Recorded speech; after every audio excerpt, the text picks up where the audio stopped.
Comatose, good to see you. How you doing? How you been?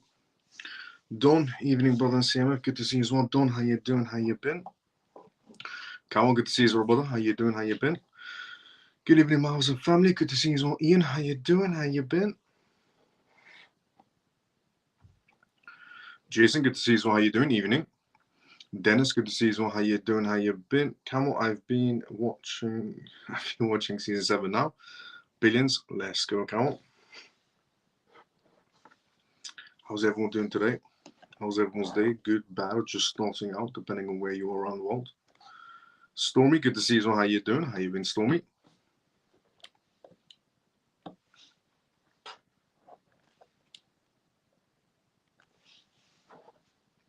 So, what we'll do is a gist of what we're going to go through on tonight's live show. Then we do the intro, disclaimer. By that time, everyone's tuned in for the first part. Pablo, good to see you. How you doing? How you been? On tonight's live show, we are going to be going through news regarding Ripple. So the first news we are going to be going through on tonight's live show is regarding Ripple. Well, we can leave that towards the end as well. We'll see. We're also going to be talking about essentially something that's happening on Ethereum Layer 2. Apparently, there's some centralization issues on Ethereum Layer 2 projects that is trying to be kept silent, but somebody has decided to reveal what's happening behind the scenes on Ethereum. We're also going to go through the news topic on Binance on tonight's live show as well, and how Binance has just partnered up with Banking Circle to integrate Euro, essentially a Euro stablecoin, which is regulated by the MCA. So it seems like Binance is going towards the MCA regulation policies as well. So sooner or later, USDT is going to be wiped out from EU. We're also going to talk about on tonight's live show regarding Donald Trump. Due to the sentencing issue that might be coming up very soon, that also could be extended, but the crypto space is waiting to see what happens regarding Donald Trump's sentencing. We're also going to talk about Pantera Capital on tonight's live show as well. Pantera Capital is an investment firm that's raising right now $1 billion to enter into a new crypto fund. We're also going to talk about the news topic on tonight's live show regarding Coinbase. If you thought that this world couldn't get more interesting, well, for the first time ever, 2 AI robots essentially were able to do a transaction together. We're not that really far off from a digital world when AI robots are essentially doing a transaction between each other, where they have their own wallets. We're also going to talk about Vitalik Buterin on tonight's live show as well, the founder of essentially Ethereum, and how Vitalik Buterin has decided to sell off some of his Ethereum, which is started to raise some discussions, and a lot of people are on the fence about it. Some people are saying the guy deserves a break, but we'll discuss a different point of view when we get to that news as well. So a mixture of news to go for on tonight's live show regarding Vitalik Buterin.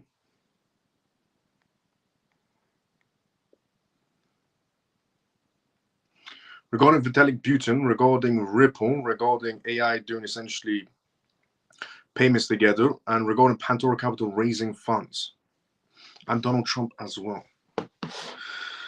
Free and further, good to see you as well. How you doing? Evening, how you been? So, welcome to the CMF live show. If you are watching this for the first time ever, the CMF stands for Crypto Mouse Family. On this live show, I talk about the most recent things that's happening around the world in terms of cryptocurrencies, CBDCs, AI, politics, regulations. And the disclaimer of this live show, as always, is not financial advice, not political advice, and whatever I say is only for entertainment purposes. And also, we do live Q&As as well on this live show, which means if you have any questions, put it down in the comment section. I'll be more than happy to answer any questions you may have. Now, the first news we are going to go from tonight's live show, and once again, if you are new, welcome to the CMF live show. If you're regular, let's go CMF. And the live show has officially started now. And the first news topic we are going to be talking about is Ripple. So Ripple has had some conversations and regarding small and medium-sized businesses and how they can take advantage. Small and medium-sized businesses can really take advantage of what Ripple's offering in terms of cross-border payments, is what Ripple has essentially decided to say. Ripple plans to aid small and medium-sized businesses that are struggling with cross-border payments. Ripple, a leading cryptocurrency company, is aiming to address the challenges small and medium-sized companies are facing cross-border payments issues. The rising number of small and medium-sized businesses engaging in global businesses has highlighted the need for more efficient cross-border payment solutions. XRP has aimed to facilitate a faster, more transparent international payments scheme As small and medium-sized enterprises increasingly seek to expand their operations into the global markets, the challenges associated with cross-border payments have become a significant hurdle. These challenges can range from slow processing times and high fees to a lack of transparency and compliance complexities. Ripple, a leading cryptocurrency company, is aiming to address these issues by providing innovative solutions that streamline and simplify international transactions. A recent blog post from Ripple highlighted the growing number of small and medium-sized businesses engaging in international business as we speak. Streamline cross-border payments with Ripple. According to MasterCard's 2023 Borderless Payments Report, the proportion of small and medium-sized businesses conducting businesses across borders are increased by 50% since 2021. This surge in global activity has put a strain on traditional payment systems, which often struggle to keep up with the demands and modern businesses. Ripple's solution, known as Ripple Payments, is designed to alleviate these pain points for small and medium-sized businesses and their banking partners. By leveraging the power of XRP, a cryptocurrency, Ripple Payments offers a faster, more cost-effective alternative to traditional cross-border transactions. The platform works by essentially converting fiat currencies into XRP, transferring it between crypto exchanges, and then turning it back into the desired local currency. The process eliminates many of the complexities and efficiencies associated with traditional payment systems, such as multiple intermediaries, currency conversion fees, and lengthy settlement fines and times. Ripple aims to bridge the gap in global commerce. Ripple's approach also ensures compliance with international regulations, including anti-money laundering and counter-financing of essentially illicit activities. This provides small and medium-sized businesses, their banking partners, with confidence and security needed to conduct business across borders. By offering a more efficient, transparent, and cost-effective solution for cross-border payments, Ripple is empowering small and medium-sized businesses to expand their global reach and essentially seize their new opportunities. As the company continues to develop its technology and build partnerships with financial institutions, it is poised to play a pivotal role in shaping the future of international commerce. While XRP offers a faster and much more secure way to essentially do traditional payments, in terms of border payments, its value can still be slightly volatile. Despite its efforts to comply with international regulations, Ripple has faced legal challenges and regulatory uncertainties, which have come to an end right now. Ripple's solution offers a significant advantage to small and medium-sized businesses, enabling them to conduct international business transactions more effectively and cost-effectively. By streamlining cross-border payments, Ripple is helping to level the playing fields for smaller businesses and foster global economic growth. It definitely is, regarding Ripple, essentially helping out small and medium-sized businesses to be able to do international trades. It definitely is, without a doubt. Small and medium-sized businesses do tend to struggle. There was a study test done inside the United States that stated that small and medium-sized businesses don't tend to do too much internationals in terms of international payments, in terms of imports and exports, due to the high fees. It's just not worth it for them to be able to do international payments. Instead, they choose to do domestic payments, which is a much more cheaper alternative. But with solutions like what Ripple is offering, yes, without a doubt, small and medium-sized businesses can take advantage of this. Trangulo is one particular business that took advantage of Ripple payments. And if you look at their track records, they're up about 720% in terms of payments. So since Trangulo partnered with Ripple and essentially established Ripple's payment system within their own networks, they're up 720% in terms of transactions. Yes, Ripple definitely does help small and medium-sized businesses, without a doubt, but it also does help the larger corporations as well to cut on their fees and their transfer times as well. But small and medium-sized businesses will definitely, take a massive advantage in this scenario, because a lot of small and medium-sized businesses don't tend to do international trades due to the fees, but now they can.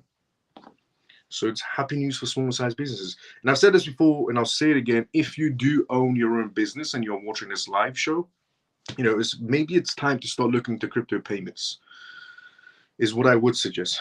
Everyone that I meet that has a small or medium-sized business, I always recommended them to start accepting crypto payments. A lot of businesses around the world have started to accept crypto payments. Even taxi drivers or coffee shops, bars, a lot of places start to accept cryptocurrency payments. So if you have your own business, small or medium size, start, accepting crypto payments. Take advantage. Now, the next news we're going to go from tonight's live show is regarding Cyber Capital founder, who's accusing Ethereum Layer 2 of stealing user funds. Apparently, if you are building on Ethereum in terms of the Layer 2 projects, there's an issue going on where, according to one person, there's an issue going on where he's decided to reveal that Ethereum picks and chooses projects and decides to close the tap on some projects in terms of transactions and makes them wait for the other projects that they want to do better. So apparently Ethereum is going around, well, the people that are running the nodes, that are running the show essentially, are picking and choosing projects, which doesn't really sound decentralized. It sounds more like centralized by the looks of it. But we're going to go through this man's perspective. He is the founder of Cyber Capital, and he's decided to bring this up, that Ethereum is picking and choosing who gets essentially faster transaction processing times and so on, and they're slowing down other projects on purpose so some other projects can benefit. That's not good. And as an image for a blockchain, essentially, is definitely not good. But we're going to go through his perspective. But before we go through that, let's go start the conversation first.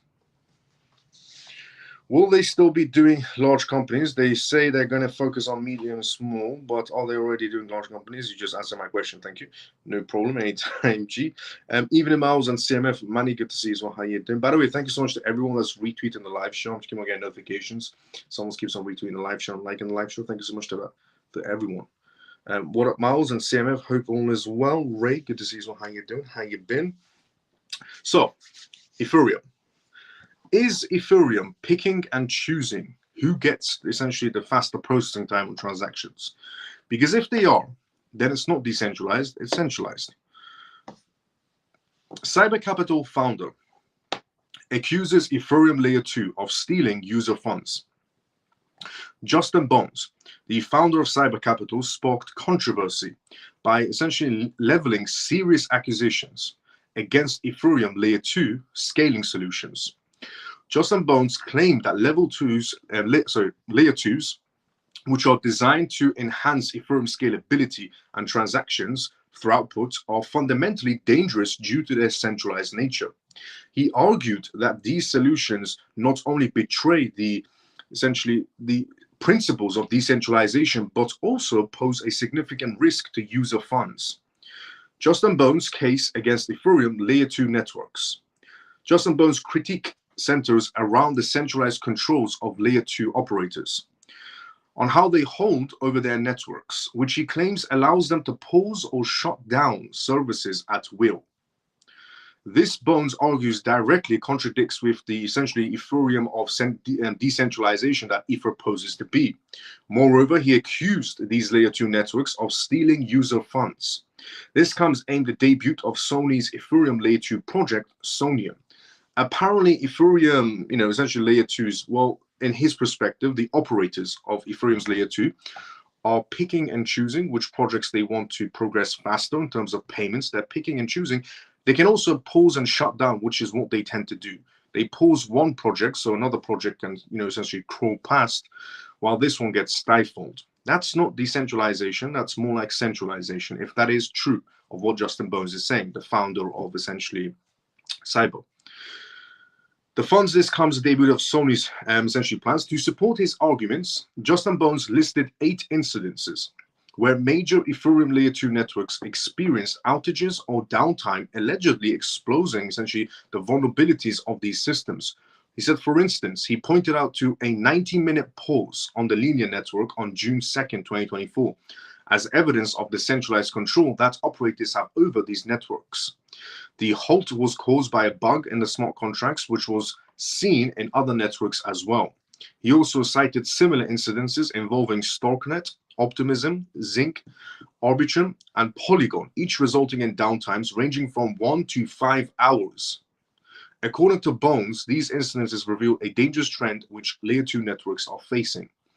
These are things that nobody apparently that uses Ethereum wants to speak about. The developers that are building on Ethereum, they're staying very silent, and Bones is the only one that's speaking loud, essentially, about this. He goes on to say, he noted that in their current centralized state, Ethereum Layer 2s can potentially steal user funds, or even go offline permanently.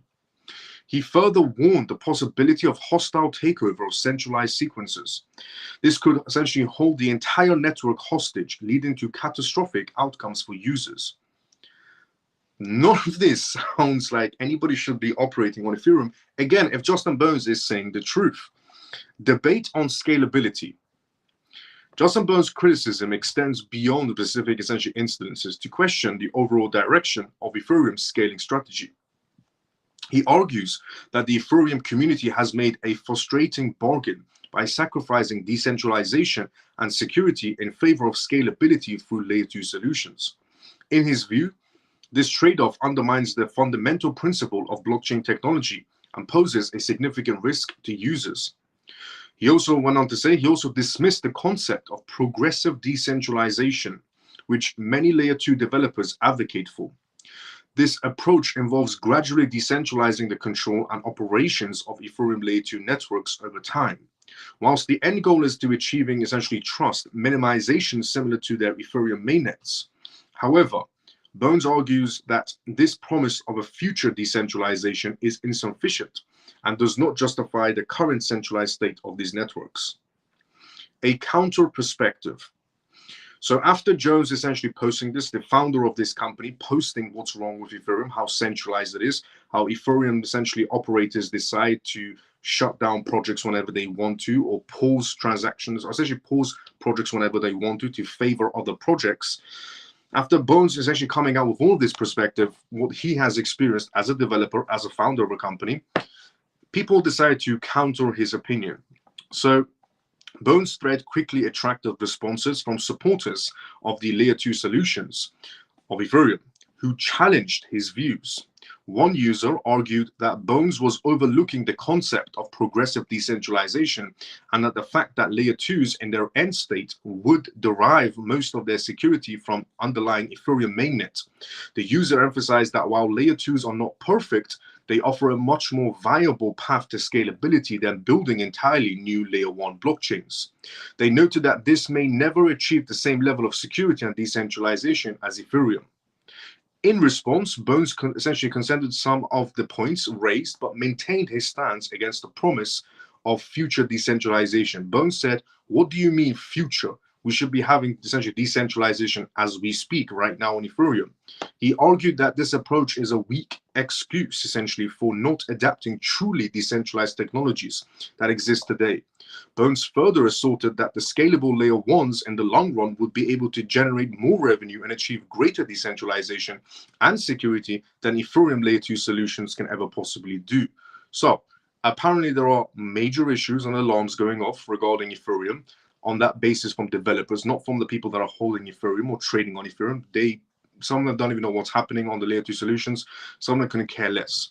But the developers, essentially, that are building on layer 2s, one of them has decided to come out. The founder of this company has decided to come out and speak what is wrong with Ethereum.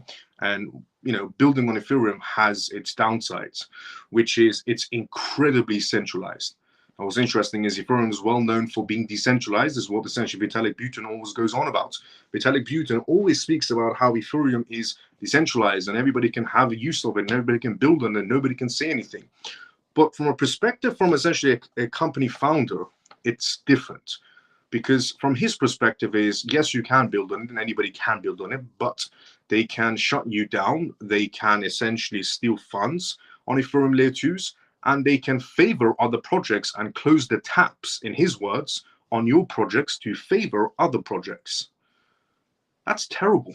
If that is, from a perspective of that founder, if all of those things are true, which it may seem like it is true, because the person who decided to argue this point that essentially this founder was making didn't really contradict anything he said. He just said, we're aiming towards a decentralized future. And he didn't contradict the rest of the points essentially the founder made. The founder made they can steal your funds, they can close the taps on you, they can favor other projects, and it doesn't have much security, and you don't earn much revenue on layer 2 Ethereums. And then the person that decided to contradict him didn't mention any of these points. He just went straight into the, later on we'll have essentially decentralization. But he didn't go against any of the points. So all the other points that essentially that founder made, true. Which remains the question, which it seems like it could be. Which if it is true, Ethereum is a terrible chain to build on, because if they close the tap on you, favor of the projects, freeze your essentially close the tap on you, favor of the projects, and steal your funds, why the hell would you want to be able to do, why the hell would you even choose to build on Ethereum? Now, because it is a serious accusation. It's a serious accusation. And if it is proved correct, Ethereum is the worst chain to build on, if it's proven correct. Now, Binance is the next news we're going to talk about on tonight's live show. So Binance has decided to partner up with a essentially banking circle to integrate Euro stablecoins into Binance for Binance Pay. Now, Binance Pay was a platform that was heavily used until Binance got sued a very long time ago and CZ lost the CEO position. So after Binance, essentially the new two CEOs that they have now and essentially expanding other regions, they have more US departments in Binance than ever before. Binance Pay is back, and Binance Pay was actually quite good for payments. Now, what's interesting is Binance Pay not only is back, but it's also back in the EU, and with their new partner, Banking Circle, they're under the MiCA regulations. And the MiCA regulations is essentially a set of rules and regulations that are still progressing until the beginning of next year. We're going to go through the MiCA regulations step by step. But so far, they have quite a lot of stablecoin regulations, and obviously USDT does not fill the profile. But it seems that Binance is moving away, and they're going more towards MiCA regulated stablecoins with this new adventure that they just started. Before we go through that news, let's go inside the comment section first. Let's see where we were. Denise, good to see you. How you doing? Evening.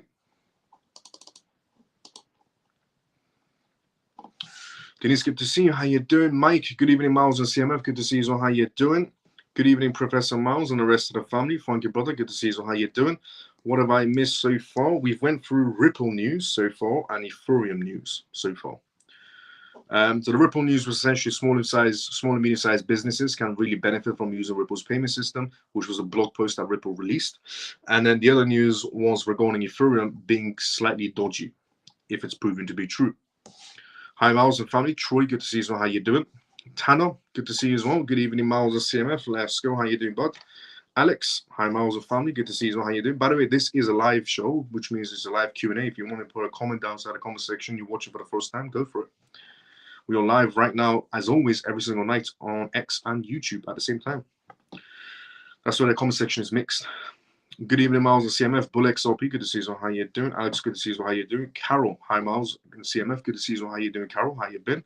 Greetings, Miles and CMF. Lena, good to see you. How you doing? Butch, good evening. Good to see you. How you doing, Butch? How you been? Now, Binance Pay, which is back.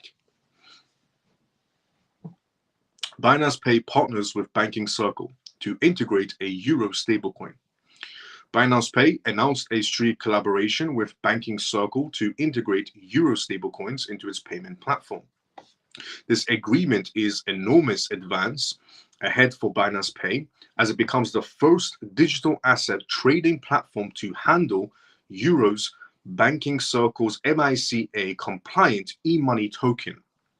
This connection looks to ease transactions with the Euro essentially stablecoin, making it digital currencies more useful in daily financial activities.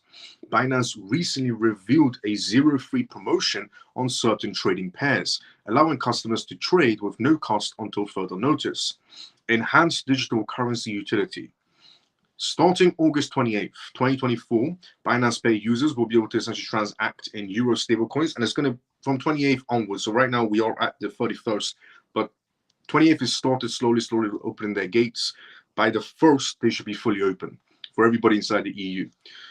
So ranging from currencies of everyday use. Jonathan, the global head of Binance Pay, pointed out the significance of this connection in streamlining and improving the user transaction experience. He emphasized the partnership's significance in driving digital currencies into widespread acceptance and improving financial inclusion. Daniel Lee, the head of Web3 at Banking Circle, praised the collaboration for using their respective fintech strengths to improve the efficiency and security of digital payments. He described the integration of Euro into Binance Pay as a critical step towards a greater acceptance of digital currencies. Banking Circle launched Yuri, the first essentially bank-backed MiCA compliant stablecoin, which is intended to supplement existing payment systems while adhering to several EU laws. As one of the first MiCA regulated Euro stablecoins, Yuri enhances holders' trust, credibility, and confidence by adhering to consumer protection and transparency standards. Yuri's withdrawals will be available beginning essentially August 29th to 1st.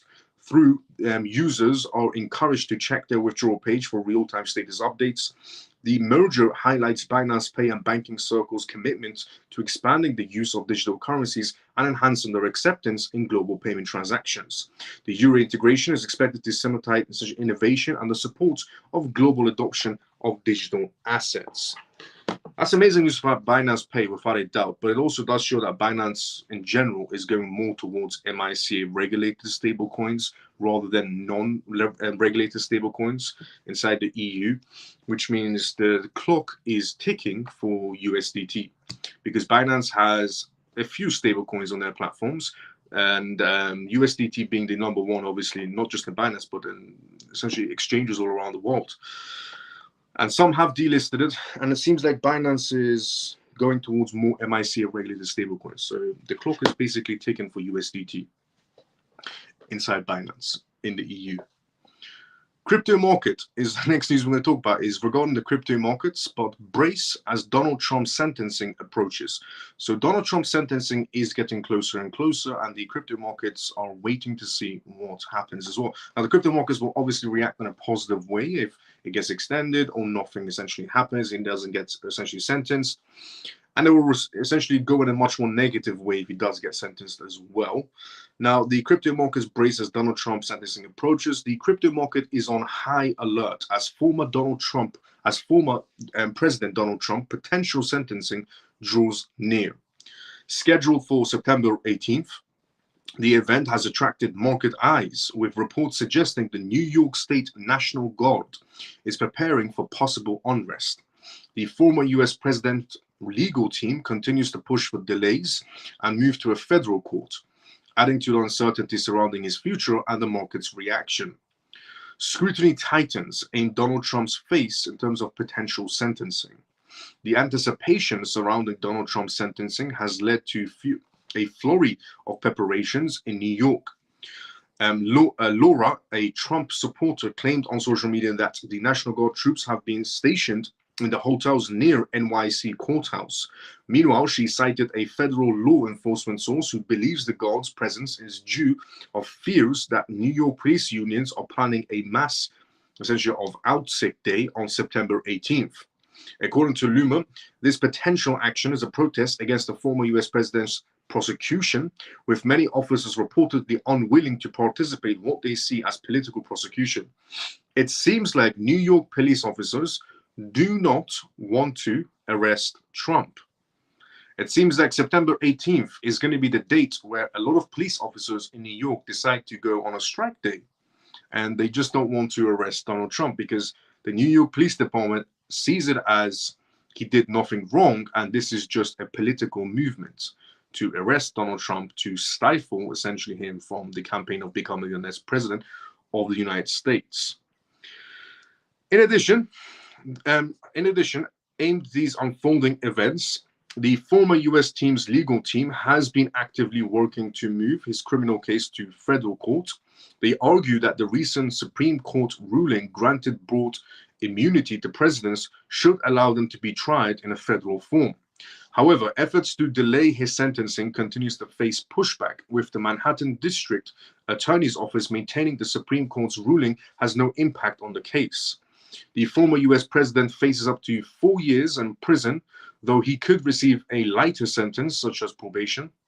A closer look into the former U.S. presidential case, Donald Trump's attempts to postpone his sentencing and shift the venue to the federal courts have driven significant attention.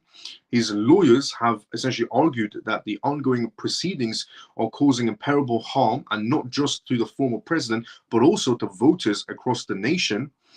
Essentially, they've criticized the New York State court system, claiming its prosecutors failed to protect federal interests and may lead to further damage to the former US president campaign, the former president's legal strategy seems focused on delay tactics, a familiar approach, giving his previous request to remove justice drawn from the case, citing alleged bias situations. However, according to reports, these claims have been reportedly rejected by justice, and Trump's legal team is now awaiting a decision on their latest bid to postpone sentencing, which could significantly impact the timeline of his case. Notably, Judge Alvin, who previously denied the former US president's request to move the case to federal court, will also rule on the current petition. The judge previously noted that the hush money payments were personal matters unrelated to official duties as president, casting doubt on the likelihood of a different outcome this time around. Meanwhile, Donald Trump has gained notable traction on the crypto markets lately, giving his recent shifting focus towards digital assets. On the other hand, the US VP Kamala Harris has faced heavy criticism, giving the US SEC stance towards crypto firms. So, apparently September 18th. So September is quite a lot actually happening. I revealed some dates to everybody 2 nights ago on this live show. I revealed a few dates that are going to be happening in September when essentially board members, US House members are going to come around the same table.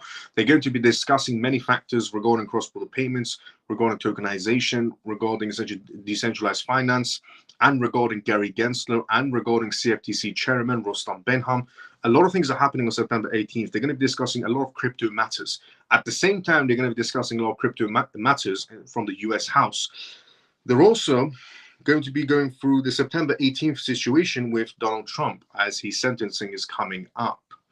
So let's see if the politicians are going to remove him from the race, which is completely unfair to be removing him from the race, because if you look at the other side of the essentially spectrum, the other side is, Sleepy Joe, he's called Sleepy Joe for a reason.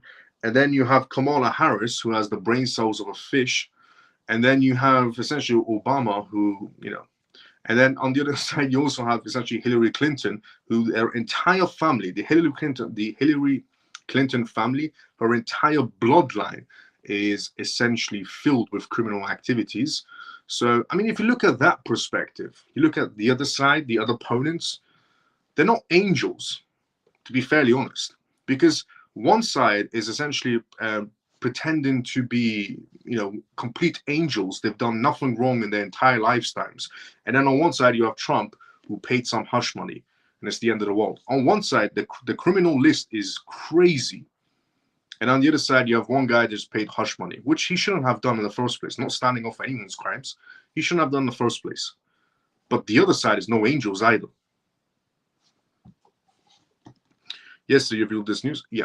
Yesterday was when I revealed the dates on September. The US House is going to be doing essentially a lot of crypto meetings, a lot of crypto talks, and the commissioners are going to be there as well. So CFTC, Rostam Benham is going to be there, and Gary Gensler from the SEC is going to be there, and 2 other commissioners are going to be there, and the US House representatives are going to be there as well to discuss crypto matters. There's a few dates that are going down, and so that's happening in September.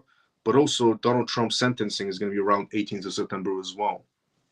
So let's see how these things play out. But one side is claiming to be angels, while the other side is apparently full of criminals.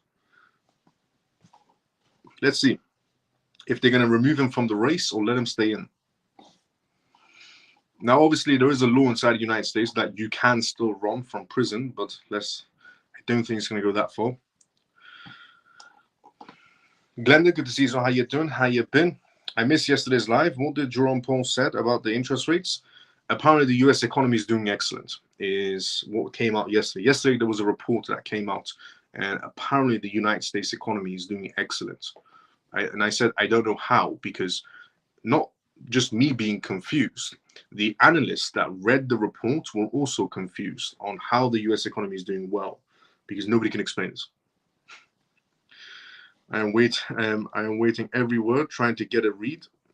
Let's go, Cole. But yeah, one side is Hillary Clinton, Sleepy Joe, Obama, and Goldfish Kamala, and on one side you have Trump. And the Hillary Clinton side with Goldfish Kamala and Sleepy Joe trying to pretend they're angels. They've done nothing wrong in their entire lifetimes, which there are so many crimes. I could go into much more detail about what those family members have done. And on one side, you have Trump, who just paid a little bit of hush money and it's all in the world. And again, a crime is a crime, but there are differences in some crimes. And one side is, you know. George, good to see you as well. How you doing? How you been? Now, Pantoro Capital is what we're going to talk about next. Pantoro Capital is raising $1 billion for the new crypto fund. Pantoro Capital is currently in the process of raising more than $1 billion for its latest crypto fund, known as Pantoro Fund V.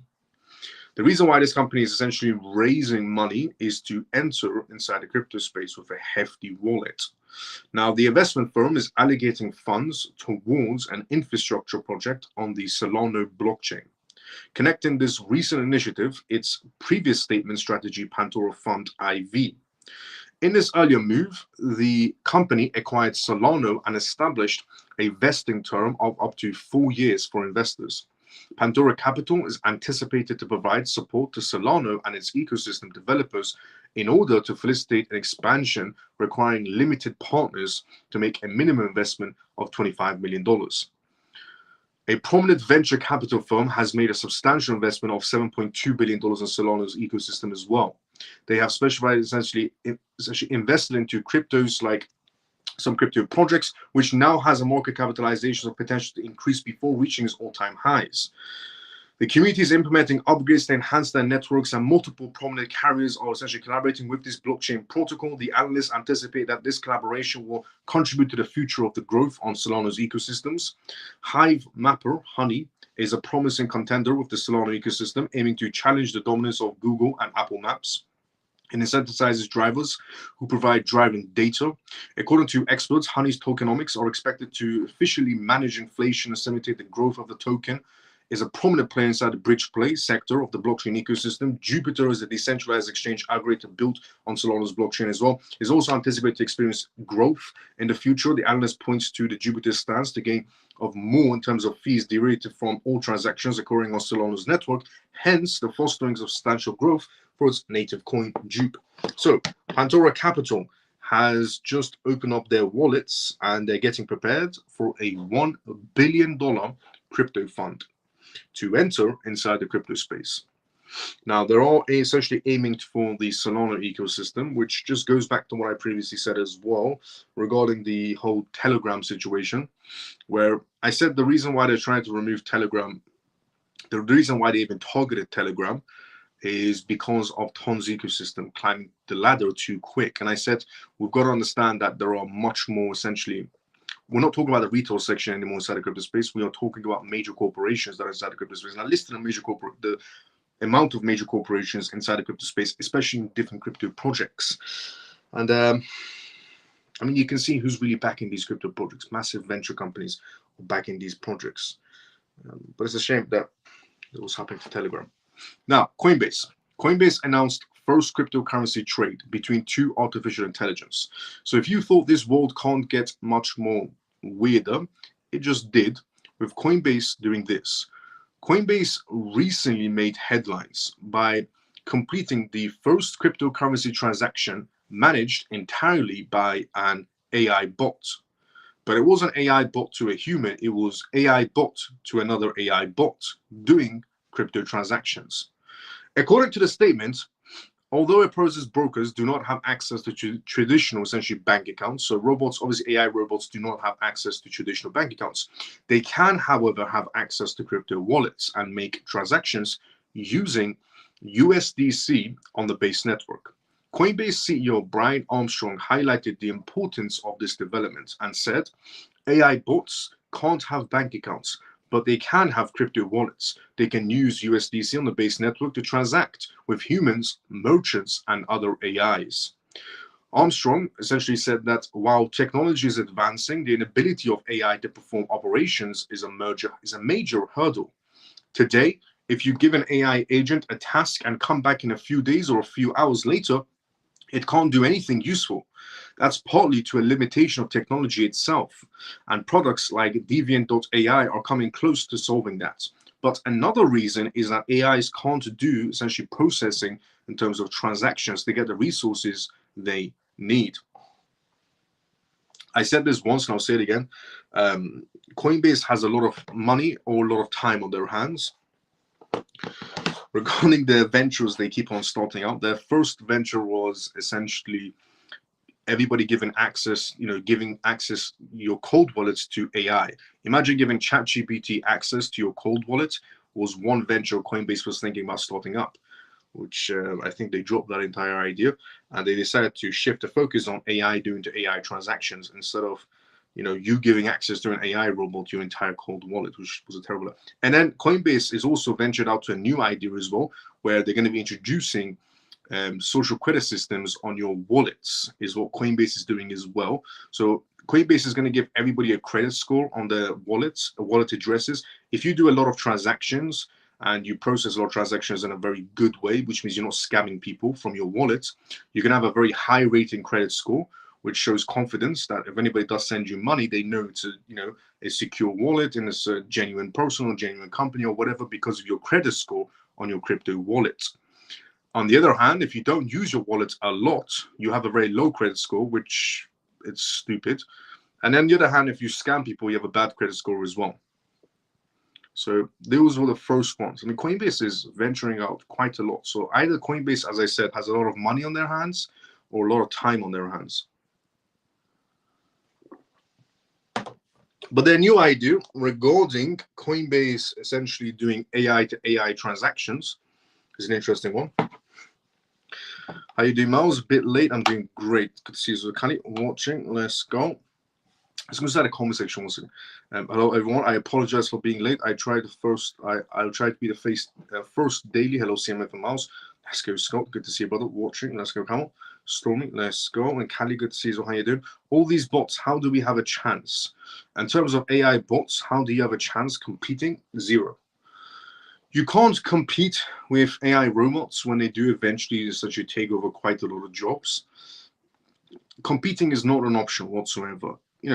I said this before and I'll say it again. A lot of people are going to be losing their jobs to AI robots, especially people who work in warehouses are going to lose their jobs. People who do taxi drivings in terms of Uber driving, you're going to lose your jobs. People who do office work, you're going to lose your jobs. Doctors will lose their jobs eventually as well. Help desks, essentially secretaries, you're going to be losing your jobs.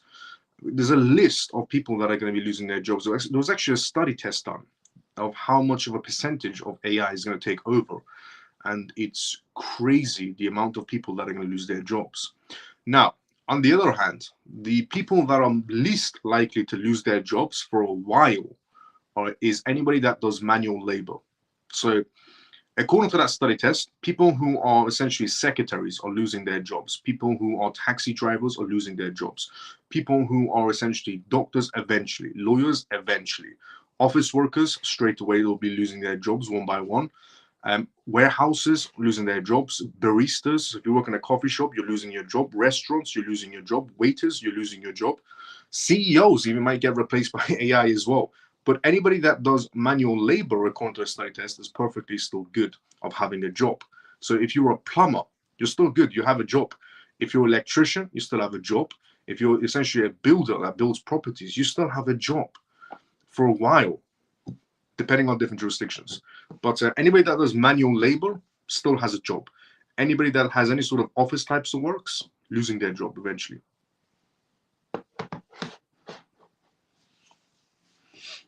So anybody that is a blue collar worker, you're good. You have a long time until until eventually you get replaced.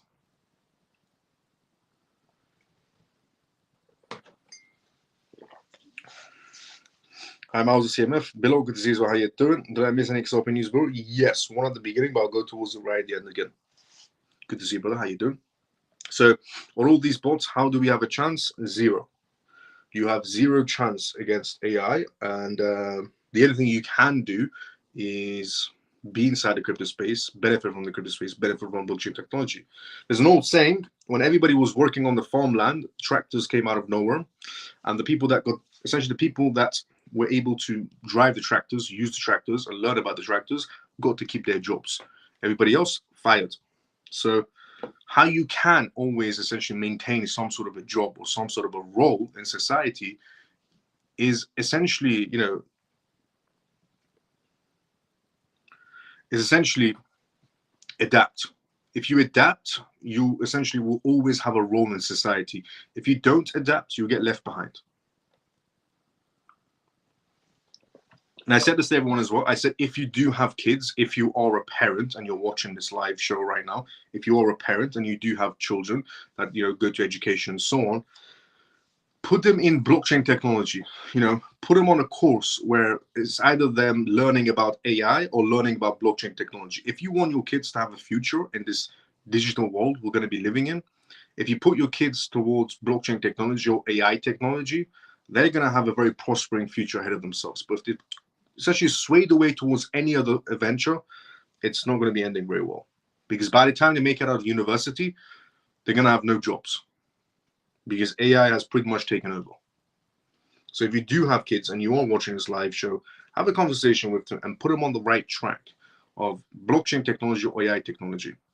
Because if they choose any other subject other than blockchain or AI, by the time they make it out of university, the new generation, there's going to be no jobs available. Because whatever else they study, it's not going to matter. Unless it's manual labor, they're still going to have a job. I feel sorry. I feel sorry for anyone newbies and giving second to memes. The veterans all have bots. It's hard to win. It is. It definitely is. Even soldiers are going to get replaced by AI robots. They're going, you know, everybody essentially. And that's why everybody's going to go on universal credit. Some sort of essentially universal credit that is being discussed in every jurisdiction around the world, because everybody's going to lose their jobs. What are people going to do? How they're going to earn money? How they're going to be able to pay the rent or buy groceries? And that's why they're introducing this whole universal essentially credit where everybody goes onto it, because eventually a lot of people are going to lose their jobs. Oops, don't know what I typed, but I don't think it wrote it that way. Sorry, typers. Share the live family. Let's go. Hey, YouTube CMF family. I already spoke on X. Let's go. Bullish XRP news. It was regarding doing good, bro. Just in the gym now for recovery of the game. Let's go. Below. The XRP news that I shared at the beginning of the live show was a blog post that Ripple did regarding how small and medium-sized businesses can take advantage of Ripple payments and XRP in terms of cross-border payments, because small and medium-sized businesses don't tend to do international trades in terms of imports and exports because it's not worth it on the fees. So they tend to do domestic payments only. By essentially taking advantage of Ripple payments, they can take advantage of being able to do imports and exports and expand their business on an international basis. Now, Vitalik Buterin is what we're going to talk about next, which is the founder of Ethereum, essentially. But before we go through that, let's go to the conversation first. As a taxi driver asking, what's going to carry these people in London?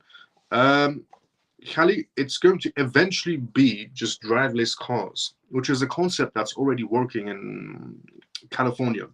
So there's a company in California that already has driverless cars as Uber drivers. So essentially, it's not called Uber; it's called a different company, and they're driverless cars. It's just that people would trust a driverless car. But that's what's going to be happening. That's already is happening. It's not something that's going to be happening, you know, depending on the different jurisdictions. It might take a while to be implemented, but you know, somewhere like LA, it's already in progress in terms of driverless cars. In terms of actual taxi drivers that are driverless cars, there's an app for it. Trying to say newbies, heck, when will XRP move, brother?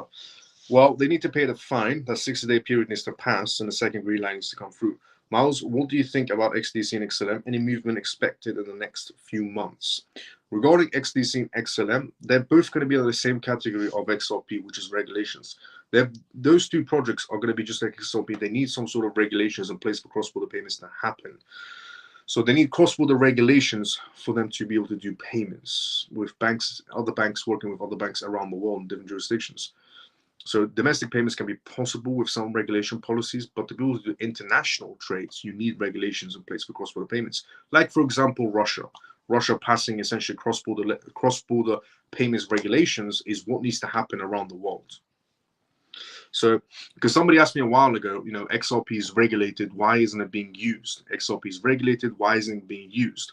Yes, XRP, the token itself, is regulated, but there still needs to be in place cross-border regulations for banks and corporations to be able to utilize it. And the token itself is regulated, but the regulations for it to be used isn't there yet. in quite a lot of jurisdictions. Russia's the only one that's passed legislations. Putin passed it very quickly due to Putin essentially being sanctioned by SWIFT. Miles, so regarding XTC and XLM, it falls in the same category. They need regulations in place. Is Beam and ACH still goodbye? Beam in the gaming category, it's still a good, essentially, project without a doubt. And in the gaming category, Beam is excellent. ACH in the payments category is also excellent. Now, Vitalik Buterin. Something that Ripple founders always get criticized for is when they sell XRP. Everybody inside the crypto space criticizes the Ripple founders inside the crypto space when they sell their XRP. But when Ripple does it, they're investing, essentially, well, here's the thing. So Vitalik Buterin retreats that he has never sold crypto for profits. Vitalik Buterin, the creator of Ethereum, has once again fired back at the people claiming he's cashing out on his Ethereum holdings for profit, Vitalik said. He said, I haven't sold and kept the proceeds since 2018. All sales have been to support various projects that I think are valuable, either within the Ethereum ecosystem or broader charity. This statement came after Twitter users, ex-users, accused Vitalik of taking out random technical stuff while dodging questions about selling Ethereum. Asim, a well-known, essentially, crypto person, jumped to the conversation asking why people are so obsessed with other founders selling their coins. His words were, bro, he created the second most important project in crypto history. I think it's okay for him to take some profits. The debate comes in discussions about Ethereum's foundation actions. Recently, the foundation of Ethereum made headlines after selling off $100 million worth of Ethereum. This surprised many and has led to much speculation about the reasons behind such a huge sell-off in Ethereum. Moreover, the foundation of Ethereum managed to secure $8.4 million in the second quarter alone. On that, Vitalik said, this is a good post to poke through if you want more details on the kinds of things that Ethereum Foundation spends their money on. According to him, a good chunk of this cash, $8.4 million, was directed to grants in quarter two. The goal was to fund new initiatives and projects within the Ethereum ecosystem, but not everyone in the community is convinced that Ethereum Foundation is actually spending the money on grants, especially after essentially formative sell-offs. Over the years, Vitalik has been essentially a lightning rod for controversies inside the crypto community. One big issue was his warning against supporting political candidates solely based on their pro-crypto stance. Vitalik argued that focusing on a crypto could undermine broader values like decentralization and individual freedom. This didn't sit well with some in his community, like Charles, essentially, and RFK Jr. supporters and fellow Ethereum creators who pushed for single-issue voting based on crypto support. So Vitalik Buterin is, by the looks of it, in support of Kamala Harris. So the founder of Ethereum is swaying towards Kamala Harris rather than Trump or RFK Jr. And fellow Ethereum creators were against Vitalik Buterin for stating these things. Another cause of controversy is Vitalik's take on DeFi. Just this month, he said that DeFi, while important, is limited to its potential to drive the next big wave of crypto adoption. Vitalik Buterin has, again, started another controversy with him stating that DeFi is not that great for it to be the next wave of crypto adoption, which is complete BS. DeFi is the next big wave, essentially. And it's not just my perspective. It's a perspective that comes out of JP Morgan, Bank of America, Goldman Sachs, Franklin Templeton, SBI Holdings, Hong Kong. I mean, I could list multiple institutions, executives, and board members who have stated, yes, it is. But according to Vitalik, it isn't. You know why? Because nobody's going to be using Ethereum for cross-border payments. Because why would they? It's expensive, it's slow, and it does get congested quite a lot where processing time is quite ridiculous. So obviously Vitalik doesn't like the idea of something that Ethereum can't offer to users, but other projects can. So there are other projects that are better in some use cases to compare to other projects. There are some projects out there that can process cross-border payments and do see DeFi as the next big space. The reason why Vitalik Buterin can't see DeFi as the next big space is because Ethereum can't process transactions fast enough to be considered for cross-border payments. This didn't go down well with many in the DeFi community who felt their contributions to Ethereum's growth were being overlooked. They argued that DeFi had been a significant driver of Ethereum's value and user engagement. Vitalik's comments on essentially airdrops also caused controversies. He proposed a new approach aimed at fairness and reducing scams, suggesting blockchain-based identity systems, which Ethereum developers were not a big fan of. So social credit systems on Ethereum, some saw this as unnecessary to move up and to clean up the space, but others called it impractical and overly complex. Adding fuel to the fire, Vitalik has faced criticism for his interactions with many governments interested in crypto. He's warned about the risks of supporting pro-crypto politicians who also back oppressive measures. He's also been vocal about the dangers of centralization inside the crypto ecosystem. His criticisms of various projects and governance structures haven't always been well received. Some see his comments as undermining their efforts, leading to friction within the community. So, Vitalik Buterin, essentially, is one right now being looked into. Why is he being looked into? Because Vitalik Buterin is selling some of his Ethereum. And the Ethereum Foundation is also selling, well, the last sale they did was $100 million. Now, the issues that has pretty much arisen is when Ripple was selling off their XRP to fund their business ventures, which was acquiring essentially Metaco, for example, or that New York firm, or new licensing is what businesses do. All businesses, as I explained previously, very long time ago, tend to sell off essentially some of their assets to essentially advance and grow their business, is what Vitalik Buterin is doing. But what people find interesting is that the SEC, knowing very well why Ripple was selling their XRP, was to advance their business, but instead decided to still sue them. People are confused on why isn't Ethereum being looked into by Mr. Gary Gensler? And because Gary Gensler claims if you sell off your ETH, that means you're dumping on your users. So people are confused on that matter. The other thing people are essentially confused on is, why is Vitalik Buterin not standing up for people that are inside the Ethereum developers, people that are building on Ethereum's chain? Why is he not standing up for them? And why is he dumping on people?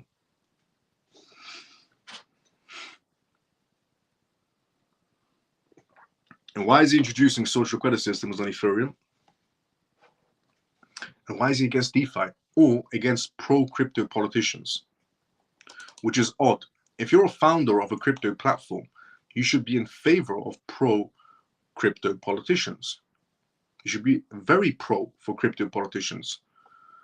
But Vitalik Buterin isn't. Which should explain, Vitalik Buterin, Gary Gensler, Goldfish Kamala Harris. Kamala Harris, Gary Gensler, Vitalik Buterin.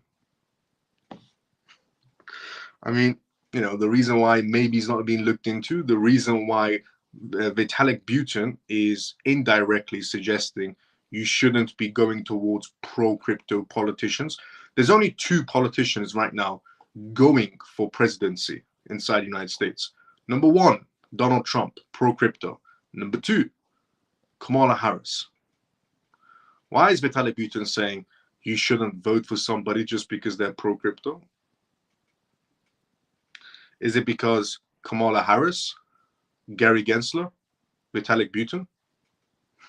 As in not, they're sitting around the same table, but a line that goes through them.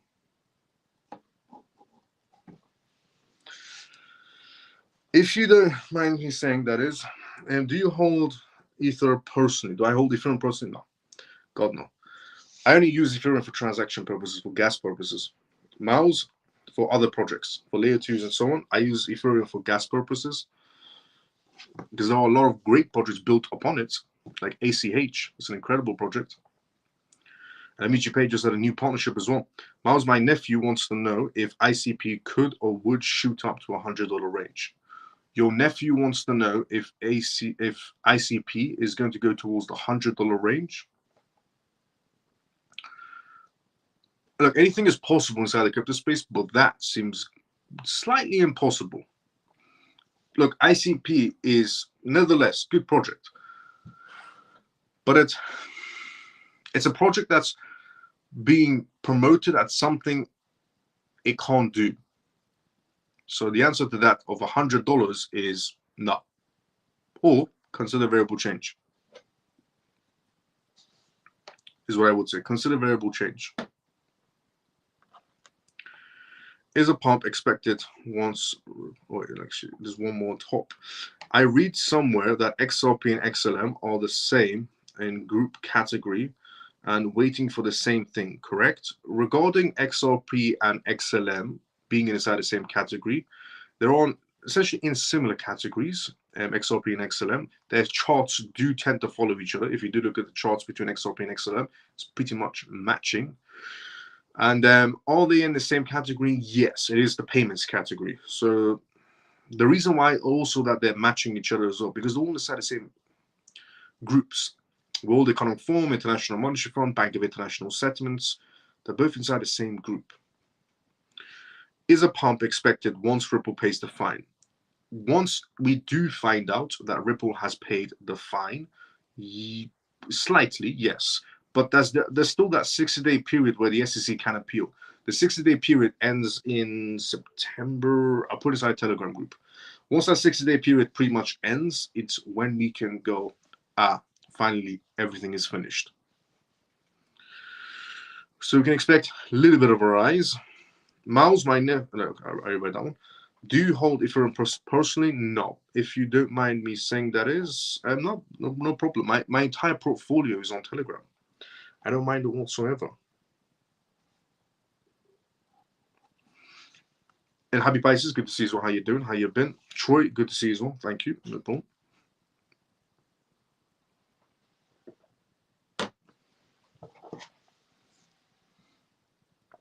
Now, Turkey.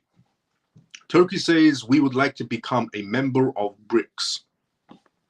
Turkey wants essentially in on BRICS. The latest from the foreign minister, who said, this is the quote, "Certainly we would like to become a member of BRICS, so we'll see how this year goes." And Turkey has some serious motivations. First off, they're looking for new economic partners. BRICS countries like China and India are economic giants with markets that are growing incredibly fast. Europe's growth is slow, and Turkey knows it. They've been struggling with high inflation, and their currency isn't doing much better. Being a part of BRICS could mean new trade deals and investments for Turkey, things that could help Turkey stabilize their shaky economy. But the country is also playing essentially the political game. Their relationship with the West, not so good. There has been tensions with European unions and the United States for years. Some European countries are against Turkey joining the EU, and Ankara is tired of waiting around. So they are looking at BRICS as a new platform. One doesn't involve begging for approval from the West, is what's going on. It is true, Turkey has been begging the West for a very long time to join them, to essentially join the European Union, to be a part of many groups that they do establish. To join the West is what Turkey's been doing for years. And it seems like the West never wanted Turkey to join, and Turkey is losing interest. And Turkey wants to join BRICS to form ties with China and India to do business with them instead. As Faden put it, some countries are blocking Turkey's path to EU, so they're exploring other options. Joining BRICS could also mean access to some serious resources and tech.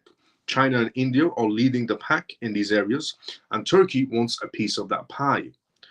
They're particularly interested in boosting sectors like energy in Turkey, transport, and telecom. And let's not forget about the money. Turkey sees BRICS as a way to get financial stability. With the global markets all over the place, having access to a new source of funding and credit could be a game changer. So what's the plan for now for Turkey? The big talks are happening soon. Turkey's potential membership is set to be a hot topic at the next BRICS meeting. They've got a summit coming up in October in Kazan, in Russia, where you can bet that Turkey will be on the agenda. Also, the October meeting that's coming up for BRICS, they're going to be discussing cross-border payments as well. The Kremlin is all for it. they're actually, after this happening, they're showing support for Turkey's interest. So Russia is fully in support of this matter, but we can't know for certain whether the country will actually join the BRICS. There are many things to consider. The biggest one is NATO. Turkey is still a member, and their relationship with NATO is important, very important. It doesn't say very important, but I'm going to say it. Turkey is a part of NATO, and if they join the BRICS alliance, this won't be good.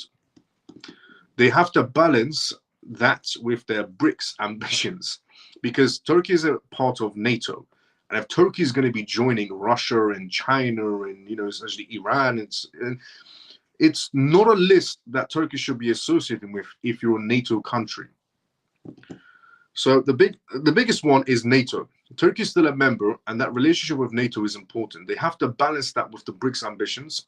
It's a balancing act that's not an easy one. The NATO allies are already worried that Turkey's decision might mean a move away from its alignment with the West. Some Western officials are even saying that this could screw the NATO's essentially plans. They're seeing Turkey's potential of BRICS membership as a pivotal towards Russia and China, which isn't sitting well with them. If Turkey decides to walk away from the EU and the United States and relies on China and India, here's a little history lesson on Russia. Small little history lesson on Russia, because a lot of people don't know about history. So Russia, because everybody goes about as if, they know who Putin is and they love Putin, is what some people would say. Here's a little small history lesson on Russia of how they instantly turn their backs on you. So some people know this and some people don't, but I'm Persian, so, I'm from Iran. So here's a little small history lesson from how Russia protects their others. When Iran had a Shah in power, Russia was with the Shah of Iran. I mean, he was in support, and every other country was as well. And then Russia backstabbed Iran with essentially removing the Shah as well. They had a hand in the plans as well. And then essentially they brought this new, this regime that Iran has. The people that are controlling Iran, they're not even Iranian. A lot of people don't know this either. The people that are the government of Iran, essentially the supreme leader of Iran, he's not even Iranian. So he was put in place as an op, essentially, to be running Iran. So he's not even an Iranian. He studied in France. He was sent to study in France, essentially, and then helped with the Russians and the French and the West. And at that time, Russia was also a friend of Iran. He was a friend of the Shah. But behind the scenes, Russia was planning all these movements as well. Because a lot of people like to, essentially blame the US or the UK or the EU for everything that happens. But then they tend to forget some parts of history because they're never taught about it in schools. So Russia actually did backstab Iran as well, even though they were in favor of them, sitting at the same table with the Shah, best friends. So they backstabbed them with this entire regime. And then this regime, interesting enough, this government that Iran does have, was backstabbed again by essentially Russia. This new regime was backstabbed again by Russia when Iran got sanctioned at the beginnings. And then Russia decided to lend Iran money, which knowing very well that Iran can't pay it back. And even though Russia and Iran are best friends, apparently on paper, Russia decides to take a lot of the Caspian Sea for themselves, and Iran did nothing about it. So on the topic of, does Russia look after you? Because Turkey thinks going towards China and Russia are going to take Turkey under their wing and support them all the way through the sunshine. The answer is no. They're not going to be doing that. Putin will do what's in favor for Putin and Russia. He couldn't care less about Turkey. He couldn't care less about any country inside of BRICS. Same goes for China.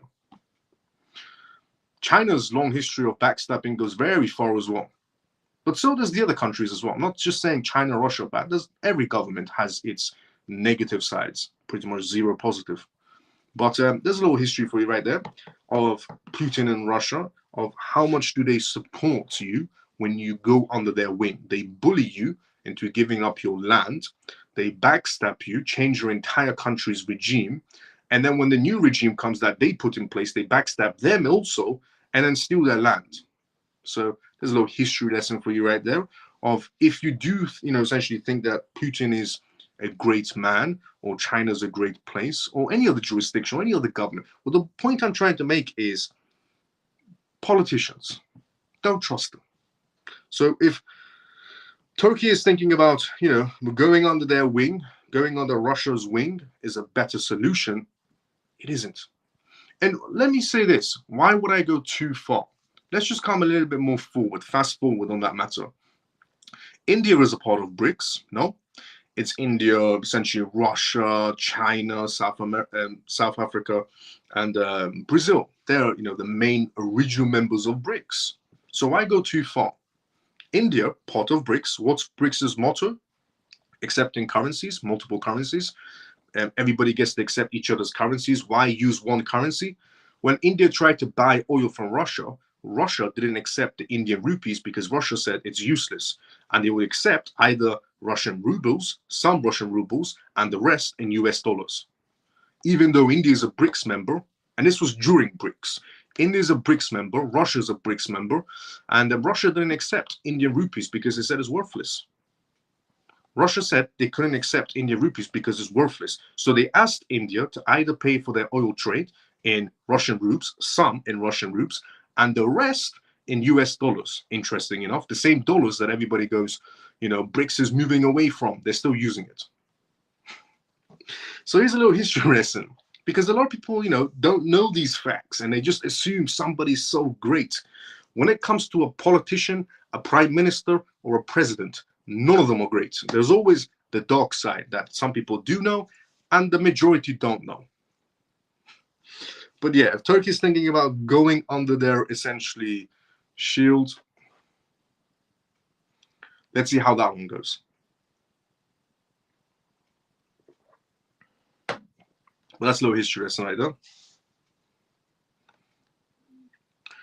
Well said, Miles. Facts. Let's go in. BRICS is the future. It's going to be happening. I agree with that. Regarding, is BRICS going to be happening? Yes. BRICS is going to be happening because the West is extremely soft. But regarding BRICS happening, it's going to happen. BRICS is going to happen, but those are the truths that also have happened. But yeah, BRICS is going to happen because the West is incredibly soft. And that's what you get. But at the end of the day, it's all one big game anyways. They're all under the Bank of International Settlements.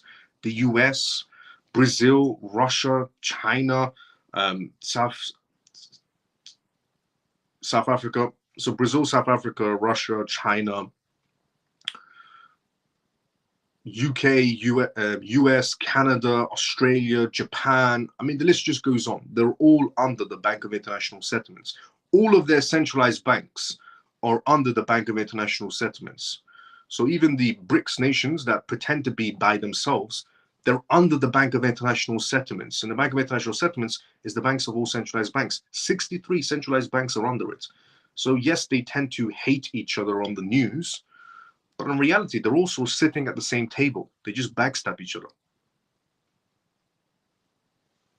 Is what you should also know as well.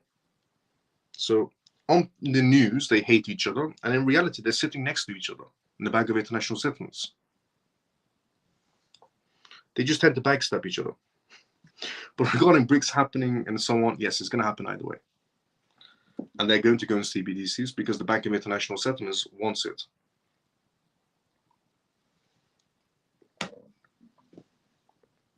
But that was a little history lesson right there for you. What do you think? Okay. What do you think about the crypto markets for the next couple of months? Okay, for the next couple of months inside the crypto space, a lot of crucial dates are happening. So I'll tell you the dates right now.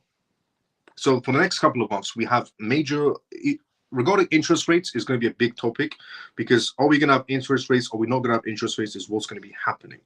But also some major things are happening next month, which I'm going to tell you the dates, which I revealed on this live show yesterday. So the major dates that I revealed to everybody was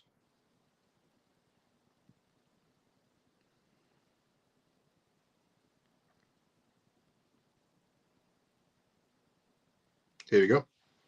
Okay. In September, quite a lot of things are happening. In September 18th, sorry, in September 10th. So we'll start with September 10th.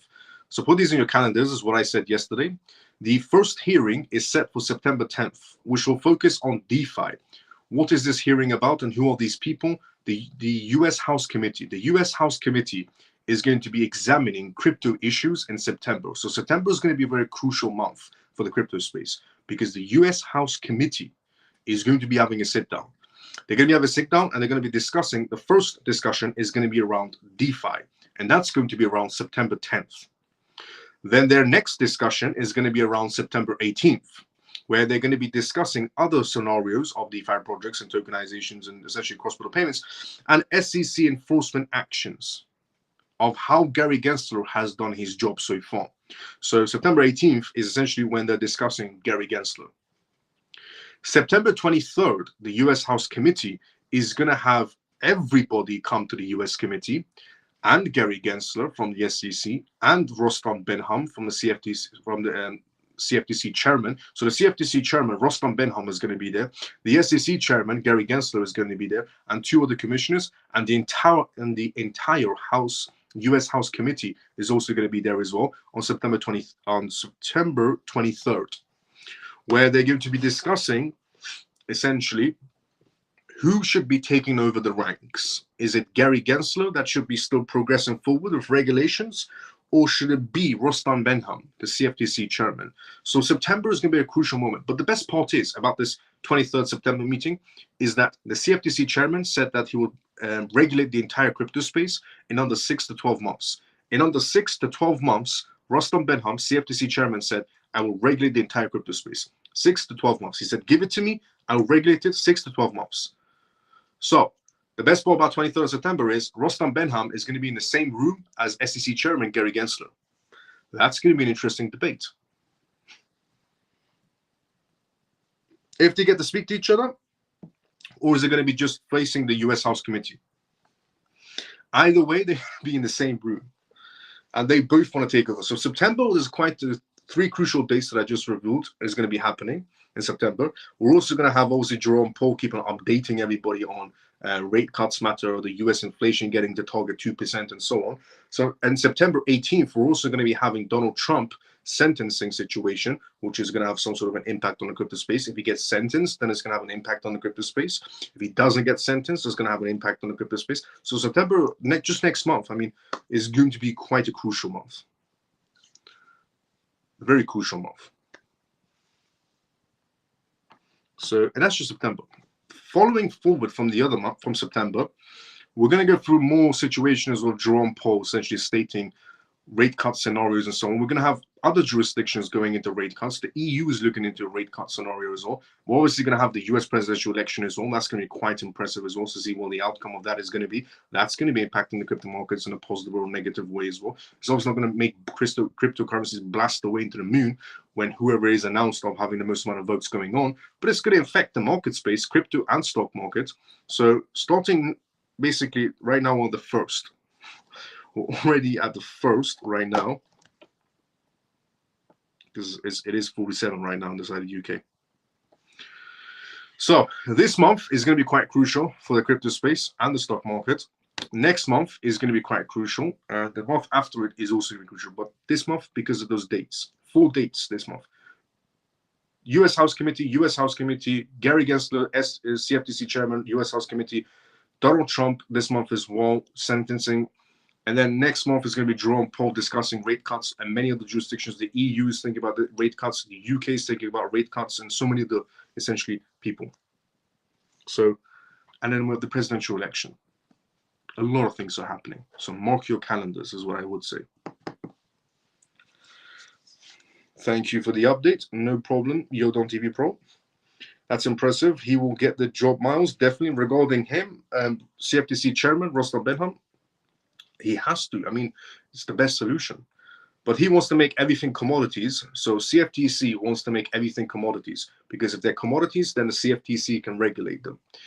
The SEC wants to make everything securities, so the SEC can regulate them. That's what the issue with cryptocurrencies is. Gary Gensler wants to make every crypto securities, so he gets the final say. CFTC chairman Rostam Benham wants to make everything commodities, so he gets the essentially everything on the last say. So they're both trying to put it in different categories, where each of them have the most powerful voice. If it's commodities, CFTC chairman Rostam Benham has the most powerful voice in the room. If it's securities, then obviously Gary Gensler has the most powerful room. That's why they try to push it either way. Miles, I think Turkey is like to annoy the EU and NATO. You think Turkey wants to annoy the EU and NATO? Possible. I mean, it is very annoying for NATO right now, especially for EU. It's going to annoy them, yes, up to a certain level. NATO is going to get most annoyed from Turkey's movements. So, what's the best scenario, case scenario, / worst case scenario for all that's coming up in September? Okay, good question. The best case scenario for what's coming up in September.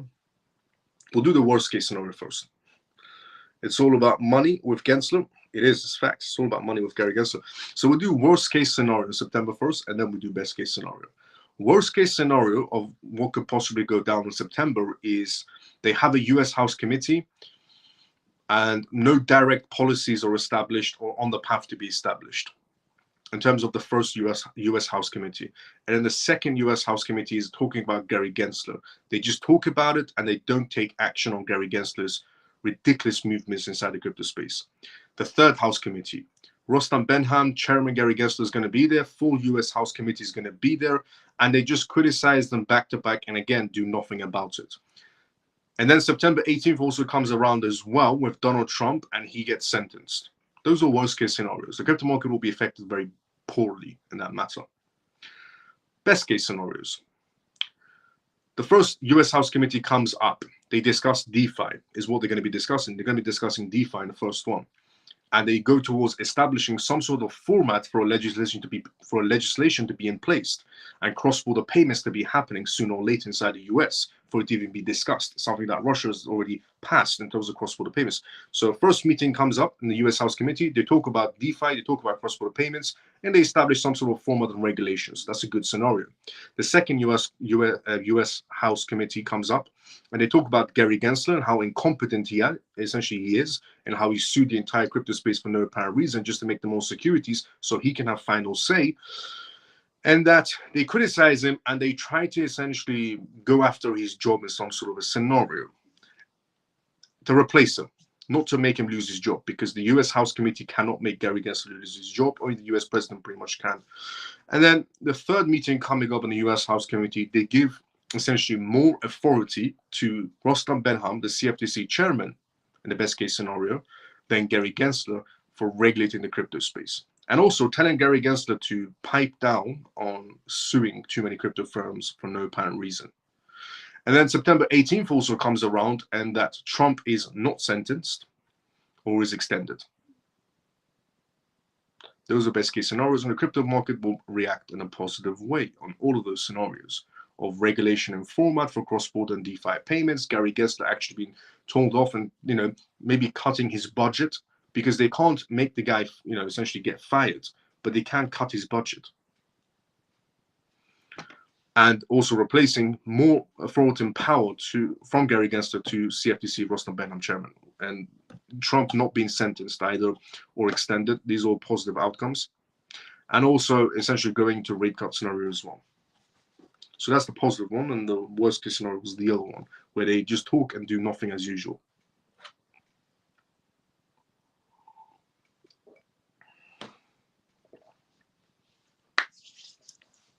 Because the SEC needs budget, obviously. For the SEC to be able to sue this many crypto firms, they need to have a budget. And if their budget gets cut, then the SEC's hands are going to be tied behind their backs and they can't sue as much. So, what they say, if your child is misbehaving, just take away his toys. Gary Gensler in this scenario is misbehaving, just take away his budget. He's not powerful anymore. So what's the best? Because Gary Gensler is like a child. He throws such a tantrum. I mean, who as a SEC chairman, the embarrassment he causes for the SEC is ridiculous. For example, one interview he did, Gary Gensler did an interview with a news channel where he lost his first court battle with the SEC, with Ripple. So the first time Ripple got a verdict and Gary Gensler was not happy about it. the first news anchor that approached him and said, "Are you happy with the results?" and so on. And Gary Gensler said, "I don't care what any judge says. It's still a security in my eyes." Then why even go to court? If you don't care, as a chairman of the SEC, you don't care what the judge says, why even bother sue the company? Why even bother go to court? Why even bother file a lawsuit if you don't care what the judge says? So the mentality of Gary Gensler is like a child. He throws a tantrum. So you know what they say, if your child is misbehaving, take away his toys. So if Gary Gensler is misbehaving, take away his budget. But imagine that, a chairman of the SEC of the United States, he's asked the question of, are you happy with the results and so on. He could have said, I can't answer any questions and so on, it's an ongoing case. No, instead he said, I don't care what any judge says. It's a security in my eyes. Then why even sue the company? Why even bother, filing a lawsuit if you don't care what the judge says?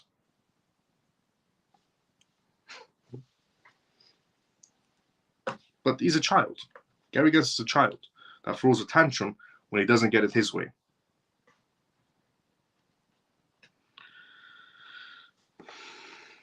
How much can you... It's all about the money with Gensler, facts.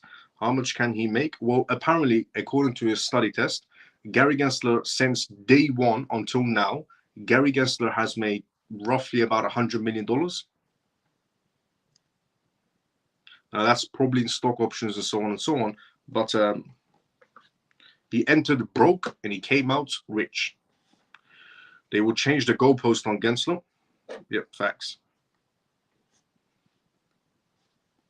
Facts.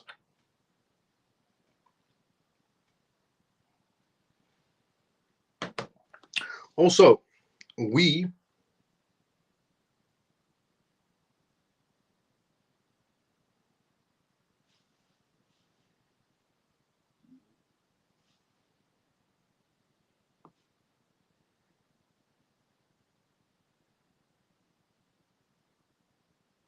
Sorry, just received an email quickly. But next news on tonight's live show is regarding Kamala Harris and Elon Musk. Apparently, news has came in that Kamala Harris and essentially Kamala Harris, if she is chosen as next president of the United States, freedom of speech is going to go away, is what Elon Musk has just stated. And this is basically based on a tweet that was sent out regarding this matter and basically what's happened with Brazil. So regarding Brazil's freedom of speech issue that's going on right now, with Brazil pretty much censoring everybody that uses X in Brazil, Elon Musk has decided to say these matters. Elon Musk has also made a grave prediction about the future of freedom of speech if Kamala Harris becomes more influential politically. Elon Musk criticized censorship and shared his opinions that freedom of speech could be under pressure if Kamala Harris, who demanded that Trump be deleted from Twitter, become a vice president. According to him, Kamala Harris wants to make a rigorous measure to regulate what is accepted in social media space, which can limit freedom of speech. So, Elon Musk is, from the whole situation with Brazil, now also going towards Kamala Harris as well, which he should do. I mean, Kamala Harris is an absolute goldfish. She does pretty much, as I say, goldfish. She shares the exact same brain cells as a goldfish, Kamala Harris. But yes, Kamala Harris is obviously also against freedom of speech. I mean, for you to be stating just because somebody's viewpoints are against yours and they should just be deleted and their voice should be deleted off the internet is a ridiculous thing to say. And also, if she is chosen as the next president of the United States, you can believe it that she's going to be somehow blocking X or trying to censor X inside the United States. But do you know what the best part about this whole censoring situation was with X? On yesterday's live show, I was telling people that the amount of intellectual people inside the world, non-related to crypto and related to crypto, but I said the amount of intellectual people inside of this world is about this big. The amount of intellectual people is what I said on yesterday's live show is about this big. And the amount of morons in this world is about this big. Hence why we live in the world we live in, where groceries, essentially inflation is through the roof, groceries through the roof, rent is through the roof, mortgages through the roof, everything is through the roof, and nobody cares. Because, this many morons and this many intellectual people, and the intellectual people are not going to do anything about it because there's too many morons that do absolutely nothing about it. And I said this yesterday. Interesting enough, with the whole Brazil situation, the comment section on news channels was the best part, where people were happy that Brazil was censoring X. There were genuine people, retail section people, that were happy. They were commenting matters like, this is great news that X is censored. This is great news. My country should censor X as well. UK should censor X as well. This is normal, regular people commenting. X should be censored in their countries as well, and they're happy that X is censored in Brazil. They're taking your freedom of speech away, and you're saying, yes, this is great. Take my freedom of speech away. I'm happy for Brazil. They have no freedom of speech. I also want no freedom of speech. Take my freedom of speech away as well, is what people are saying inside the comment section, and they don't even realize it. They genuinely, if you don't believe me, go to the news of any of these on TikTok or on X or whatever news channel you want to go to. Go inside the comment section. Look, people are commenting. People are commenting from the retail section. They're happy for Brazil for censoring X. They're happy for Brazil censoring X. They're happy and they want their own countries to also censor X. Do you see what I mean with the amount of morons in this world is about this big, and the intellectuals about this big, and hence why the world is the way it is? There are people actually advocating to get silenced. Imagine that. Imagine how much brainwashing you would possibly have to go through to advocate for yourself to be silenced. How does that one work? Because there is one man giving you freedom of speech where you can possibly say anything you want. And you want to lose that freedom. So there is one man, only one man on this world, on this entire planet, that has pretty much given you freedom of speech of whatever you want to say online. And you're saying, no, thank you. I want to be silenced. Willingly is the best part. Willingly choosing to be silent and telling, essentially, for other people to be silent just like you. I mean, if you thought this world can't shock you enough, you'd be surprised sometimes. You'd genuinely be surprised sometimes. If you think this world can't get dumber, you'll also be surprised in that matter too. They will be happy. I know nothing, Miles. Yeah, pretty much. I mean, the World Economic Forum did say in 2030, the World Economic Forum said you will own nothing and be happy. I mean, if people are right now we're not even near 2030. Well, we're slightly getting closer, but we're still in 2024. And people are advocating for themselves to lose their freedom of speech. Imagine that one. We're in 2024. 2030 is where the World Economic Forum said you will own nothing and be happy. And they're referring to multiple levels of, obviously, CBDC, social credit systems, and so many other matters. Where, on CBDCs, you're going to have a max budget of £3,000 in the UK, for example, a month, or £5,000 max. Obviously, with £5,000, £3,000 in your wallet, you can't be able to buy a house with £3,000 a month wages. But they're all referring to so many other levels as well. But imagine that one. We're in 2024, and already people are advocating for themselves to get silenced.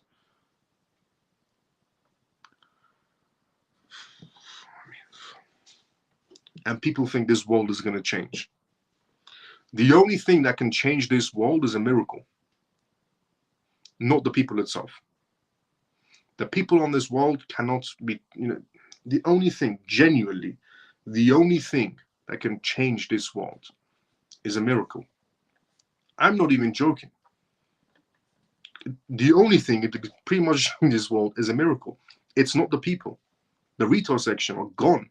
99.9% of the retail section are living in La La Land. So it's a miracle. The only thing that could change this world, to change the path of this world into a much more better world and a healthier world and a securer world and transparent world, is a miracle. Smart dummies are what my dad called people like that. Facts. I mean, your father knows what he's talking about. They're basically smart dummies. They think they're intelligent, but in reality, they're morons. Miles, thank God we have another avenue with crypto. Definitely, thank God, honestly. Regarding crypto, I mean, it's the only way out inside of that ridiculous world. But yeah, once again, if you don't believe me, go inside the comment section and see what people are commenting. They're commenting against their own freedom of speech. Also, we have reached the endings of tonight's live show as well. So, if you enjoyed this live show, drop a follow, drop a comment, and tune into it every single night. It's called the CMF live show, and you can tune into this every single night on X or on YouTube. And on tonight's live show, we discuss matters with Turkey and NATO. We discuss regarding BRICS nations. We discuss matters of freedom of speech, as what the issue is going on right now. We discuss matters also on Vitalik Buterin essentially being criticized on his movements inside the crypto space. We talked about Coinbase announcing the first ever AI to AI transaction being done. So imagine AI robots in the future being able to do transactions with their wallets. We also talked about Pantera Capital raising $1 billion for a new crypto fund. We also talked about on tonight's live show regarding the crypto markets essentially bracing for Donald Trump's sentencing that's approaching very soon. We talked about the MiCA regulations in terms of Binance payments and Binance Pay essentially establishing a new project partnership for a euro stablecoin that's coming out. The first ever bank-backed MiCA compliant stablecoin is going to be with Binance Pay in Europe. We also talked about the news topic of Cyber Capital founder accusing Ethereum layer 2s of stealing user funds. Apparently there's a lot of dodgy behavior that's going on layer 2 on Ethereum. We also talked about on tonight's live show regarding Ripple and their plan to help small and medium-sized businesses that are struggling with cross-border payments. So, if you enjoyed tonight's live show, drop a follow, drop a like, and tune into it every single night. It's called the CMF Live Show, and I talk about the most recent things that's happening around the world in terms of cryptocurrencies, CBDCs, AI, politics, regulations, and multiple other policies. And we also do live Q&As as well, which means if you have any comments, put it inside the comment section. This was episode 144, and episode 145 will be tomorrow on X and YouTube Live at the exact same time you're watching me right now. And we also have our own Telegram group as well. If you want, join our Telegram group as well. It's an incredible place to be. Everybody's very respectful. The Telegram group of this live show, also people inside the comment section, are all part of the Telegram group as well. Join us if you want. The link is on X and on YouTube, depending on where you're watching this from. It's completely free. I don't charge any money whatsoever on anything I provide. I've been doing this live show for roughly about 2 years now, and it's completely free every night for anybody to tune in. And the Telegram group is free as well. I don't provide any paid services. I just like the idea of just helping people. So if you want, tune in every single night. And get involved inside the comment section as well. Also, thank you so much to everybody that's been liking and retweeting this live show on X. And thank you so much to everybody that's been liking this live show on YouTube. And thank you so much to everybody that just subscribed and followed me during this live show as well. 100%. Yep. That's why you us crypto peeps need to stick together. Yep, facts.